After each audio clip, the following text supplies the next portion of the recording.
noiztik da gizakia gizaki? Lehenengo gizakia zen jakin dezakegu eta nola erabakitzen dugu non dagoen gizakien eta gizaki ez direnen arteko marra? Galdera potoloa gaurkoak, ezta? Hau, gure arbasoak da, denboran atzera bidaiatzeko makina bat.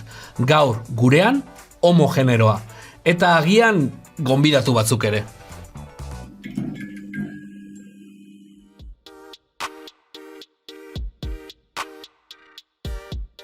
Gure espeziari Homo sapiens izena jarri diogu. Ikusiko zenuenez, espezie izenek beti dituzte bi hitz. Gurea, Homo sapiens da. Behiak 5 taurus dira, eta pagoak fagus silbatica. Beno, hitzez ezin dut egin, baina idatziz, letra etzanaz beti. Lehenengo hitza, generoa da. Gure kasuan, homo. Zer da homo egiten gaituena? Homo habilis aurkitu zenean, orain dela 2,3 milioi urteko gure generoko lehen ordezkaria, bere abilezia, zen ezaugarri nagusia, hortik habilis. Tresnak egiteko gaitasuna. Gertu aurkitutako oldubai motako tresnak nork egin zituen ez bazen homo habilis. Gertatzen dena da tresna hauetako batzuk zaharragoak direla, gutxienez milioi urte zaharragoak. Hau da, homo habilisen aurretik baziren habilak ziren beste hominino batzuk. Orduan, zer da homo egiten gaituena? Burmuinaren tamaina? Gizakiok beste edozein animalik baino burmuina handiagoa dugu, gure gorputzaren tamainarekiko behintzat. Zehazki, tamainaz dagokiguna baino 6 aldiz handiagoa. Beno, neurtzeko erabiltzen duzun formularen arabera. Eta fosiletan ikusten dugu garapen hau egonkorra izan dela. Txinpantzeek 2 aldiz handiagoa dute. Homo habilisek 3 inguru eta Homo erectusek 4 aldiz handiagoa. Homo habilis lehenengoa izan zen 600 zentimetro kubiko baino handiagoa zen burmuin batekin. Baina askoz beranduago Georgian aurkitutako buruzur batek Homo erectusena izango litzatekeena 556 zentimetro kubiko ditu. Eta primitiboagoa ere ematen du. Beraz, agian aldako horragoa zen buruen tamaina? Akaso ez da soilik zerbait anatomikoa? Noski, ni, zu, kameratzean dagoena, zein horrezkerrean nire irakurketa abiadura kontrolatzen dagoena, eta txinpantze talde bat alderatzen baditut, diferentziak handiak dira. Hasteko, jantzita gaude, baita kamaratzean daudenak ere.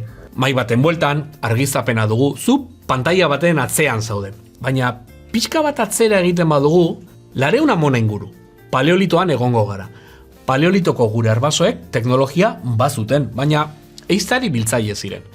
Txinpantzeak ere euren moduan ehiztari eta batez ere biltzaile dira. Zer da gizakien ehiztari biltzaile talde bat eta txinpantze talde bat bereizten duena?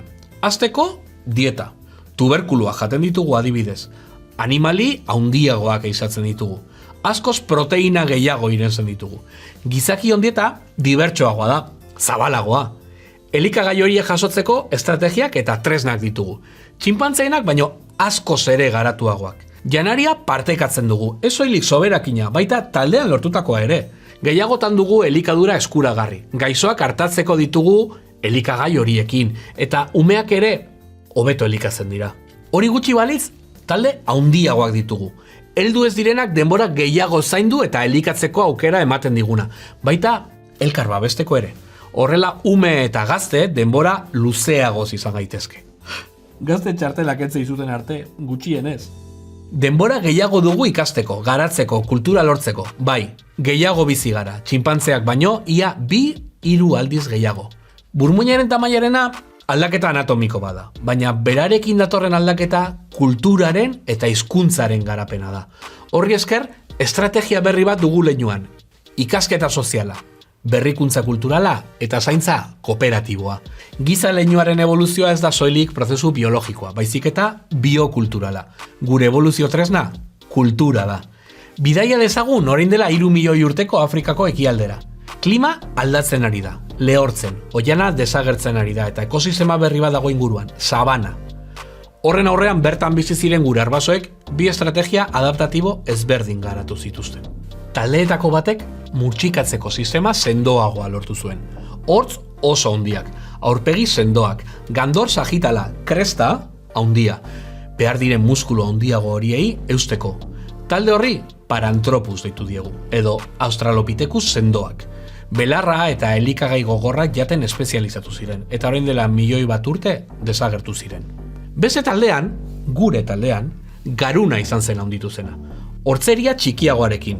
tresnak erabiltzen zituzten, eta aurkitutako animalia hezurretan mozketa markak zeuden. Hau da, euren dietan haragia sartzen hasi ziren. Lanabesek haragia hezurretatik bereiztea errazten zuten. Talde horri homo deitzen diegu, gure leinua. Gurea, espezie kooperatiboa da. Tresnak egiteaz gain, ikasteko gaitasuna, denbora eta modua duena. Kultura da gizaki egiten gaituena. Giza bere kooperatiboa gara. Elkarrekin lan egitea da gure bizirauteko estrategia. Hau gure arbasoak da eta ikusgelan zaude. Gustatu bazaizu, arpidetu eta eman like. Hurren arte!